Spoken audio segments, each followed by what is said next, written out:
जय श्री राम साथियों।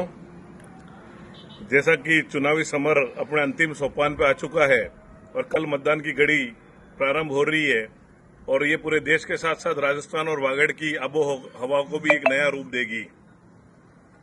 मैं कुछ ग्रुपों में कुछ दिनों से देख रहा हूं कि लोकतांत्रिक चुनाव होकर यहाँ सर्व समाज को अपना मतदान करना है, पर कुछ लोग इसको जातिगत रूप देकर भय का वातावरण बना रहे हैं।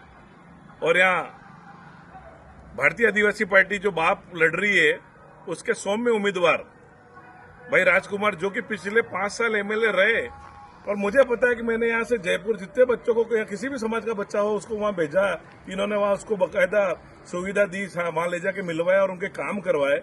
और क्षेत्र में कहीं ऐसी घटना किसी ठेकेदार से, किसी माइंस ओनर से, किसी दुकानदार से, किसी टीचर से कभी नहीं आई कि इनकी वजह से कोई परेशानी हुई।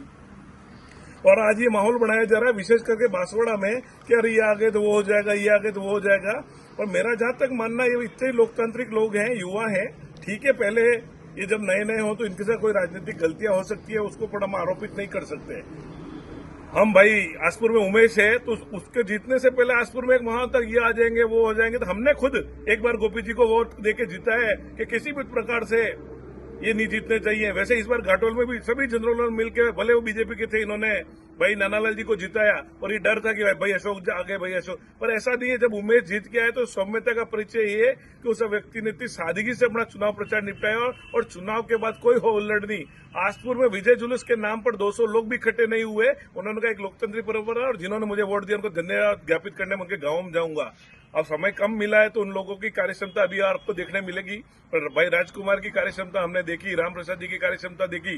एक राम प्रसाद जी का एक वीडियो वायरल किया जा रहा है कि मुझे राजपूत पाटीदार ब्राह्मण के वोट नहीं चाहिए, तो ये सच्चाई है, उन्होंने तब कहा और उनके वोट के बिना भी जीत गए। पर राम प्रसाद जी से तकलीफ किसको, ये कोई बता दो।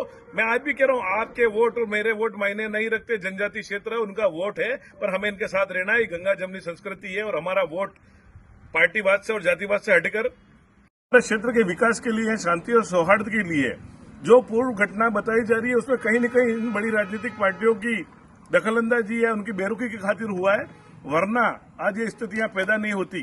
कुछ लोग कांकरी डोंगरी का हवाला देते हैं। कांकरी डोंगरी में कांग्रेस बीजेपी के लोग शामिल नहीं थे, भारतीय जनता पार्टी के एमएलए कांकरी डोंगरी नहीं गए, कांग्रेस के लोगों ने रोटियां खिला के वहां लोगों को नहीं चढ़ाया। और उस आंदोलन को उकसाने वाले लोग कौन थे?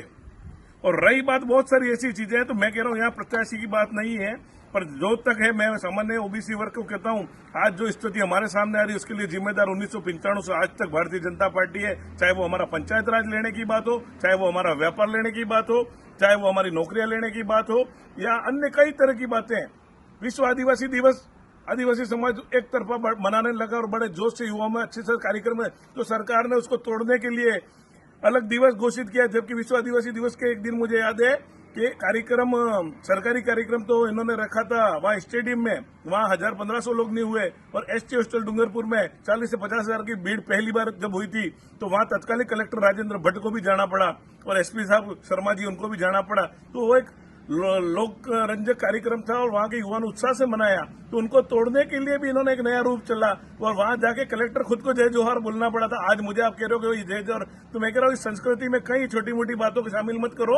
ये हमारी गंगा जमनी संस्कृति है और वोटों से नहीं, यहाँ का जो माहौल है और जो हमारी बात आगे तक पहुंचा के ढंग से बात करेगा। आपको कि सरकार किसकी बन रही है, तो सरकार किसी की बने, पर ये सरकार इस बार अगर यहाँ की सीट आएगी तो जो आप गैर जनजाति के लोग हैं उनका भविष्य भी सुदृढ़ होगा, क्योंकि ऊपर तक ये पूछेंगे कि यहाँ ये क्या लफड़ा हुआ कि भारतीय जनता पार्टी हारी, तब आप क्या और भी देखा जाएगा।